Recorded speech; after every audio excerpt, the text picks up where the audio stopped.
दोस्तों सलमान अज़हरी साहब 8.5 महीना 9 महीना जो है जेल की सलाखों के पीछे रहने के बाद जो है इनकी सुप्रीम कोर्ट से रिहाई होने के बाद आज मदनपुरा इलाके में वो बड़ी मस्जिद में जो है यहाँ पर नमाज़ पढ़ने आए और यहाँ पर जो है उन्होंने लोगों से भी बात की। लोग वहाँ पर बड़ा हुजूम लगा हुआ है। अस्सलाम वालेकुम सलमान साहब। वालेकुम अस्सलाम व रहमतुल्लाहि तआला व बरकातुहू। सलमान साहब क्या कहना चाहोगे आप? 8.5 महीना आपको जो है बंदिश में रखा गया। अल्हम्दुलिल्लाह मुझे इस बात का इत्मीनान है कि हमने ना कभी कोई गलत किया था और न ही गलत बोला था। आज भी हम उस बात पर कायम हैं। 8.5 महीने की कैद क्या 8.5 साल की कैद के बाद भी यही बात रहेगी कि जो हक़ बात है वो हम अलल ऐलान करेंगे। हमने कोई गलत नहीं कहा और ये हमारे मुतालिक सबसे बेहतरीन जो इंसाफ आया है वो सुप्रीम कोर्ट का है। वो आपने भी देखा होगा और वो सब वायरल है। और सुप्रीम कोर्ट ने जो फ़ैसला दिया है वो हम सब के सम्मान के लिए काफ़ी है, सारी कम्युनिटी के लिए भी। और इस तरह की तमाम जो हरकतें करते हैं, छोटी सी चीज़ को बड़ा बना करके पेश करते हैं, उन सब के लिए भी सुप्रीम का ऑर्डर मैं उसका बहुत सम्मान करता हूँ। ख़ास तौर पर ये उन्होंने कहा है कि हमने कोई हेट स्पीच नहीं की है। और हकीकत बात है, मैं पहले भी कहता रहा, मैं किसी कौम को या किसी पर्सनल शख्स को टारगेट करके कभी नहीं कहा। मैंने किसी को टारगेट करके कभी नहीं कहा। ये और बात है कि डाइवर्ट करके कुछ लोगों ने इसको इस तरह पेश किया था, लेकिन देर से ही हमारे हक़ में फ़ैसला आया है, हम उसका आधार करते हैं।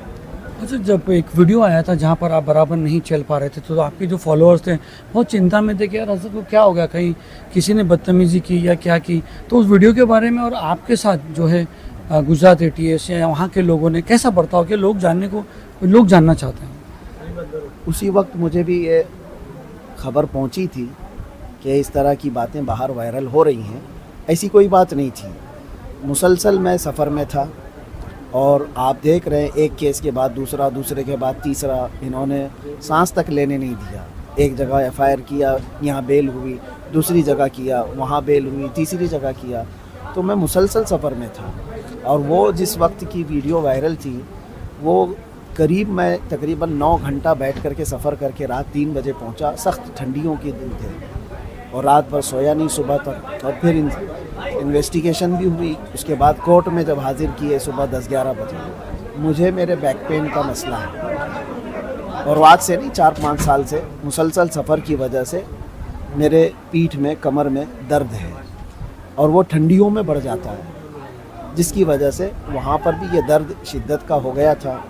जबकि पुलिस वालों ने मुझे हॉस्पिटल भी दिखाया और उसके बाद कोर्ट में पेशी की और उसके बाद ये दर्द जो है काफ़ी दिनों तक रहा और अभी भी थोड़ा बहुत रहता है।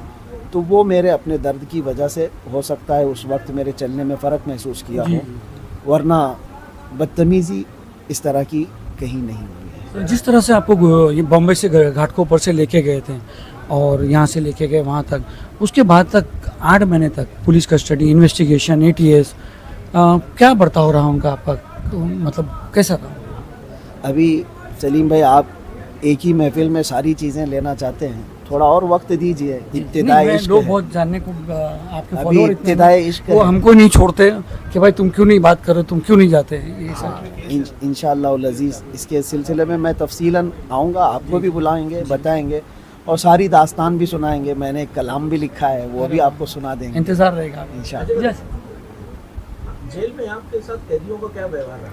बहुत अच्छा, जैसे कैदियों का कैदियों के साथ होता है वैसे ही था, लेकिन साथ ही अल्हम्दुलिल्लाह एक इज़्ज़त का मामला भी रहा। इज्जत। हाँ, यह और बात है कि आप में से अगर किसी का कोई टच है या कोई ताल्लुक़ है तो वहाँ जा कर के मालूम भी कर सकते हैं कि वो चाहे हिंदू हो कि मुस्लिम हो, सबके साथ हमारे अच्छे ताल्लुक़ात थे और सब इज़्ज़त करते थे और सब साथ में रहे। कभी 8 महीनों में कोई ऐसा खलफशार नहीं हुआ और कोई वहाँ ऐसे इंतशार की बात नहीं आई।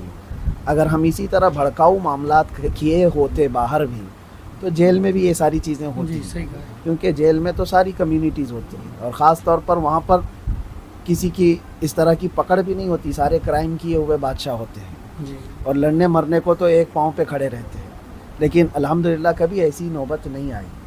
इसलिए कि हम वहाँ पर भी मोहब्बत का पैगाम फैलाते रहें। जी, आपके फॉलोअर को कोई संदेश देना चाहते हो? बस हम यही कहना चाहते हैं कि हालात से घबरा कर और हालात से डर कर के हम हक बात कहना नहीं छोड़ेंगे। एक चोर ने मुझे नसीहत किया जो तकरीबन 16 या 17 मरतबा चोरी के केस में अंदर आया और उसका मामूल है। मैं ये नहीं कहता कि चोरी अच्छी चीज़ है, लेकिन उनका पेशा है, आते हैं जाते हैं, आते हैं जाते हैं। तो उसने मुझसे ये कहा था कि हम इतनी मरतबा जेल आए गए लेकिन चोरी छूटती नहीं है, और आप एक बार जेल आकर के हक बात बोलना मत छोड़ना। क्या बात है, माशाल्लाह। तो ये बात हमें दिल पे लगी और अच्छी बात है कि हम कोई ऐसा गुनाह करके या क्राइम करके तो नहीं आए थे।